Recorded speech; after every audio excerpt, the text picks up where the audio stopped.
Mummy जी, आपसे कितनी बार कहा है मैंने, मुझ पर यूं हुक्म मत चलाया कीजिए। अगर रसोई में आपको कोई काम दिख रहा है तो खुद क्यों नहीं कर देती? प्रिया बहू कहकर बार बार मुझे क्यों पुकारती रहती हैं? एक बात याद रखिए मम्मी जी, मैं आपकी नौकरानी नहीं हूँ जो आपके इशारों पर नाचती रहूं, समझी? गुस्से में बोली प्रिया।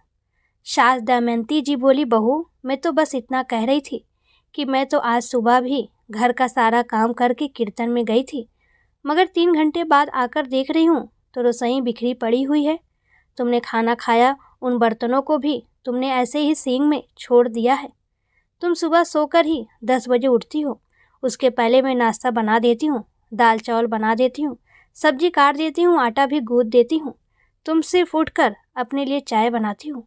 आज मुझे कीर्तन में जाना था, उसमें भी मैं आकर देखती हूँ कि मैं तो सब कुछ साफ करके गई थी, फिर रसोई इतनी गंदी कैसे पड़ी है।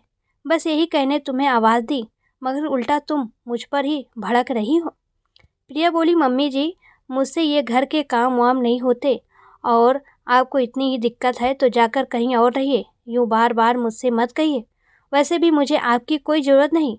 उतने में ऑफिस से संजू आ गया। पति संजू को देखते ही प्रिया के तेवर ही बदल गए। प्रिया बोली, संजू आज आप जल्दी आ गए। आप और मम्मी जी बैठिए, मैं अभी आप दोनों के लिए चाय बना देती हूँ। प्रिया ने ऐसा पहली बार नहीं किया था। वह पति संजू के सामने यही दिखाती कि वही घर का सारा काम करती है। संजू भी तो हमेशा प्रिया के ही गुण गाता, इसलिए दमयंती जी चुप ही रहती थी। वह कभी संजू को नहीं बताती थी कि प्रिया उसके ऑफिस चले जाने के बाद सास दमयंती जी से कैसे व्यवहार करती है। संजू और प्रिया की लव मैरिज थी।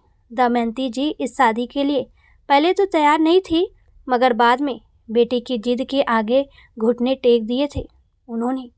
संजू ने प्रिया से पहले ही कह दिया था कि उसकी माँ को एक संस्कारी बहू चाहिए, इसलिए प्रिया ने भी शुरुआती दिनों में तो खूब संस्कारी होने का दिखावा किया, मगर वह कहते हैं ना, कुत्ते की पूंछ हमेशा टेढ़ी ही होती है। धीरे धीरे उसने सास दमयंती जी को अपने असली रंग दिखाने शुरू कर दिए, मगर प्रिया अभी भी गिरगिट की तरह रंग बदल देती थी। पति संजू माँ की बहुत इज्जत करता था, यह बात प्रिया भली भांति जानती थी, इसलिए संजू के सामने यही बताती कि वह घर और सासू माँ का खूब अच्छे से ध्यान रखती है। रात को अपने कमरे में आते ही प्रिया संजू से बोली, आज तो बहुत थक गई हूँ संजू, पूरे दिन घर का काम करना पड़ता है।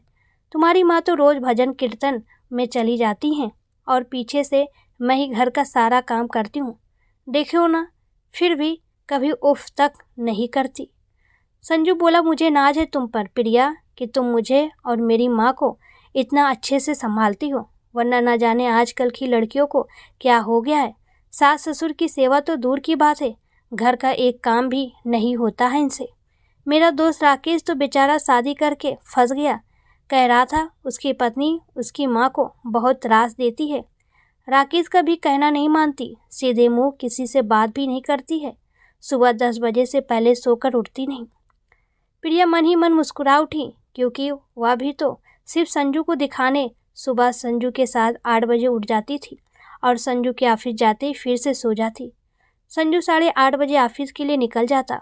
जैसे ही संजू ऑफिस गया नहीं कि प्रिया सो जाती और सीधे 10 बजे उठती।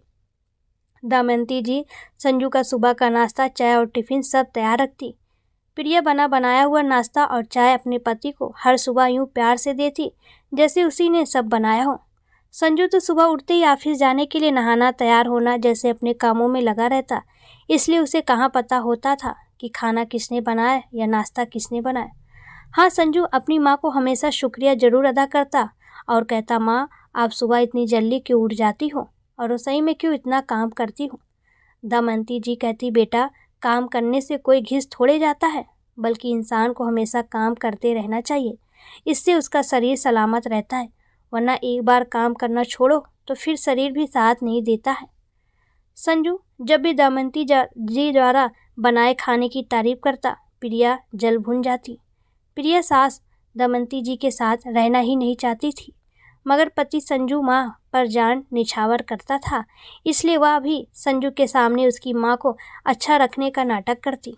सास दमयंती जी सब समझती थी, मगर घर में बेटे बहू के बीच झगड़ा करवाना नहीं चाहती थी और इसी बात का फ़ायदा उठाती थी प्रिया। आज प्रिया ने सभी को अपने माँ बनने की खुशखबरी दी थी। पूरा परिवार खुश था यह सुनकर। अब तो सास दमयंती जी का काम और बढ़ गया था, क्योंकि प्रिया ज़्यादातर आराम करती। सास दमयंती जी के इतना काम करने के बावजूद भी प्रिया उनसे खुश ना थी। उसे दमयंती जी एक आँख नहीं भाती थी। संजू भी अब प्रिया की खूब सेवा करता और उसे हर पल आराम करने को कहता, ताकि पेट में पल रहे बच्चे को कोई दिक्कत ना हो। दोनों पति पत्नी अपने आने वाले बच्चे के लिए खूब सपने संजो रहे थे। प्रिया ने आज बाहर से खाना मंगवाया तो दमयंती जी बोली, बेटा ऐसी हालत में घर का बना शुद्ध खाना ही खाना चाहिए, बच्चे के लिए बाहर का खाना अच्छा नहीं है। प्रिया बोली, मम्मी जी आप तो चुप ही रहिए, मेरे और मेरे बच्चे के लिए क्या अच्छा है मुझे पता है, आप चुपचाप अपना काम कीजिए। दमयंती जी बोली, बेटा कभी हम बूढ़ों की बात भी सुन लिया करो, हमारा तजुर्बा कभी गलत नहीं होता। संजू के ऑफिस से आने के बाद प्रिया बोली, संजू बुरा मत मानना, अगर मेरी ऐसी हालत में मुझे अच्छा खाना खाने की ज़रूरत है। तुम्हारी माँ के हाथों का खाना बिल्कुल स्वादिष्ट नहीं होता, इसलिए मुझे बाहर से खाना मंगवा कर खाना पड़ता है। इसलिए मैं कह रही थी कि क्यों ना हम एक कुक रख दें, ताकि मुझे और मेरे आने वाले बच्चे को पौष्टिक खाना मिल सके। संजू बोला, हाँ ठीक है, कुक रखने में क्या बुराई है, रख लो। दूसरे दिन ही प्रिया ने अपनी सहेली से बात करके उसके घर जो कुक आती थी उसी को खाना बनाने अपने घर रख दिया। दमयंती जी संजू से बोली, बेटा मैं दोनों समय का खाना बना तो रही थी, फिर कुक की क्या जरूरत थी। संजू बोला, मम्मी प्रिया को खाने में कुछ स्वाद ही नहीं लग रहा है, इसलिए उसने कुक को रखा है। अच्छा है ना, आपको भी आराम मिलेगा। दमयंती जी उदास होते हुए बोली, बेटा मुझे तो वैसे भी काम करना पसंद है, कुक को रखकर तुम लोगों ने मुझसे मेरा काम ही छीन लिया। संजू बोला, मम्मी उदास क्यों हो रही हो, आप कुक को बताती रहना कि किस तरह कौन से खाने में क्या डालना है। अब रोज़ सुबह शाम कुक खाना बनाने आती। आदतन दमयंती जी भी रसोई में आकर देखती और कुक को कुछ न कुछ बताती। प्रिया ने जब सास दमयंती जी को रसोई में कुक को आदेश देते देखा तो बोली, मम्मी जी यह कुक आपसे कई गुना अच्छा खाना बनाती है, इसलिए आपको रसोई में आकर उसे बताने की कोई ज़रूरत नहीं है। बेहतर होगा आप पूरे दिन अपने कमरे में रहें और खाना खाते समय अपना खाना लेने आ जाएं। बाकी घर के कामों में दखल अंदाजी करना बंद कर दीजिए। हमें पता है हमारा घर हमें किस तरह से संभालना है। कुक के सामने अपनी इतनी बेइज्जती दमयंती जी को बहुत बुरी लगी।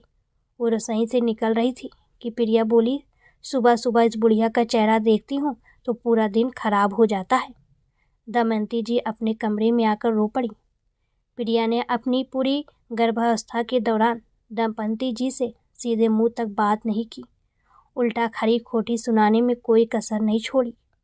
दमयंती जी हर बार खून के आंसू पी जाती। संजू भी अब ज़्यादातर प्रिया का ही साथ देने लगा था। उसे लगने लगा था कि उसकी मम्मी का दिमाग बुढ़ापे की वजह से सठियाने लगा है। उसकी एक वजह यह भी थी कि प्रिया का हर बारी संजू के दिमाग में दमयंती जी के खिलाफ बातें भरना। संजू भी दमयंती जी को बात बात में छिड़कने लगा था। अब दमयंती जी अपने आप को बिल्कुल अकेले समझने लगी थी। प्रिया ने एक प्यारे से बेटे को जन्म दिया।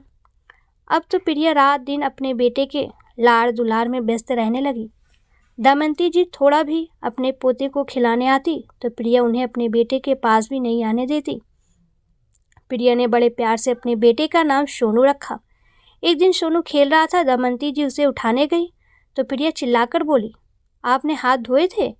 आपको शायद पता नहीं इन हाथों में कितने कीटाणु होते हैं।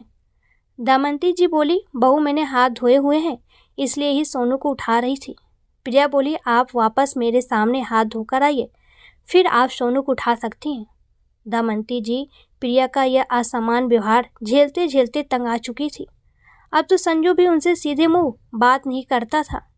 दमयंती जी बोली, बहू ये मत भूलो कि भगवान सब देखता है। आज तुम मेरे साथ जो कर रही हो, कल के दिन तुम्हारे साथ भी यही सब होगा। प्रिया हंसने लगी और बोली, मम्मी जी आप मेरे बारे में इतना मत सोचिए, हो सके तो मुझे शांति से जीने दीजिए। अपने कमरे में पड़ी रहिए, मेरे बेटे को छूने की कोशिश भी मत करिए। दमयंती जी अब अपने कमरे से ज़्यादा निकलती भी नहीं थी, क्योंकि वो जानती थी रोज रोज के तानों से बेहतर है कि वो भी अब अपने कमरे तक ही सीमित रहें। वो जान चुकी थी कि अब घर में किसी को उनकी ज़रूरत नहीं है। धीरे धीरे सोनू बड़े होते जा रहा था। बहुत बार वह अपनी दादी माँ के कमरे में चला जाता और उनसे बातें करने लगता, मगर प्रिया उसे डांट डपट कर वापस कमरे में खींच कर ले आती और कहती, तुम सिर्फ मेरे बेटे हो, उस बुढ़िया के पास जाने की तुम्हें कोई ज़रूरत नहीं। अकेले कमरे में दमयंती जी का भी दम घुटने लगा था। गांव में से बार बार बुलावा आने के कारण दमयंती जी को गांव जाना ही उचित लगा। संजू और प्रिया ने दमयंती जी को रोकने की कोशिश भी नहीं की। संजू को भी अपनी पत्नी की बातें ही सही लगती, इसलिए वह भी अपनी माँ से एक शब्द न बोला। दमयंती जी ने सोनू को प्यार करना चाहा, मगर उन्हें प्रिया की बातें याद आ गई और वह गांव के लिए रवाना हो गई। प्रिया उनके जाने के बाद बोली, अच्छा हुआ बला टली। अब संजू और प्रिया सोनू के साथ मज़े में रहने लगे और वहाँ गांव में दमयंती जी अपने पुराने से मकान में जाकर बस गई।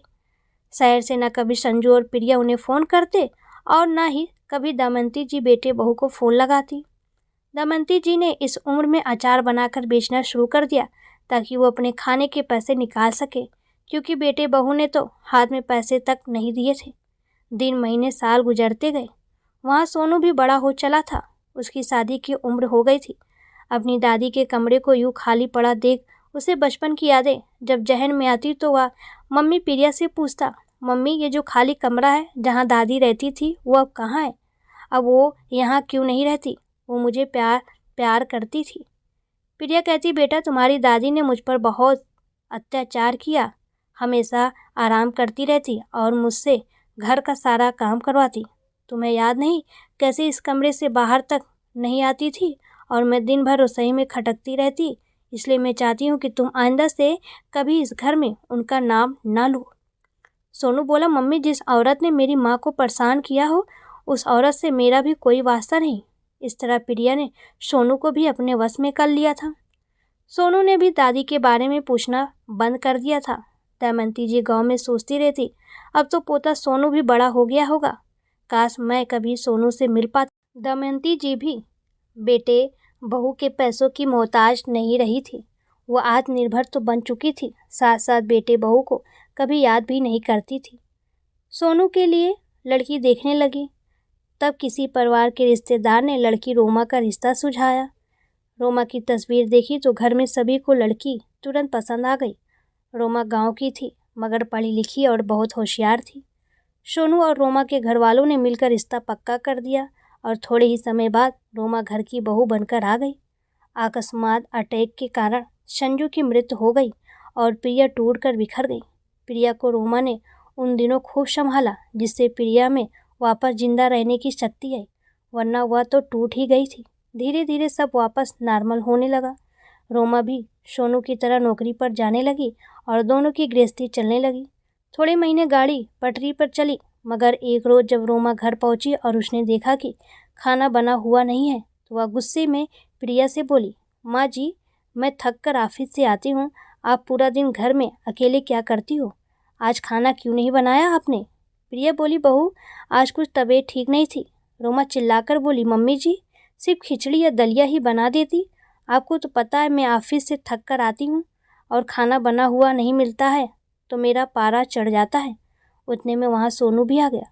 सोनू भी रोमा की हाँ में हाँ मिलाते हुए बोला, हाँ मम्मी आप दिन भर घर में रहती हो, एक खाना ही तो बनाना होता है। रोमा मेरी कमाने में मदद करती है, तभी तो इतने खर्च निकल पाते हैं। आज सोनू और रोमा से ऐसी बातें सुन प्रिया को अपना अतीत सामने खड़ा दिखाई दे रहा था। प्रिया को अपने आप में दमयंती जी और सोनू में पति संजू की छवि दिखाई पड़ रही थी। मानो दूर से दमयंती जी यही दोहरा रही हों, बहू ये मत भूलो कि भगवान सब देखता है। प्रिया समझ चुकी थी यह तो अभी शुरुआत है, आगे जाकर उसका भी हाल अपनी सास जैसा हो जाएगा, क्योंकि जो सास जैसा करता है वैसा भरता भी है।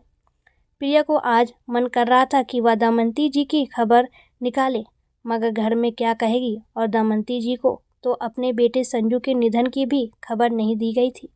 किस मुंह से दमयंती जी के सामने जाती, यही सोचकर निढाल सी होकर बैठ गई और भगवान के सामने आकर रोने लगी और बोली, हे भगवान मुझसे कितनी बड़ी गलती हुई है, मैंने माँ समान सास को बिल्कुल इज्जत नहीं दी, इसलिए अब शायद मुझे भी ऐसे दिन देखने पड़ेंगे जो मेरी सास ने देखे होंगे। हे भगवान, मुझे भी उठा ले, क्योंकि मुझ में तो इतनी शक्ति भी नहीं कि मैं यह कहर सहन कर पाऊँ। प्रिया फूट फूट कर रो रही थी। दोस्तों, किसी ने सच ही कहा है, कर्म बहुत ध्यान से करो, क्योंकि जो जैसा करता है वैसा भरता भी है, क्योंकि भगवान सब देख रहा है। आपकी क्या राय है कहानी से, आप प्लीज़ कमेंट में ज़रूर बताएं।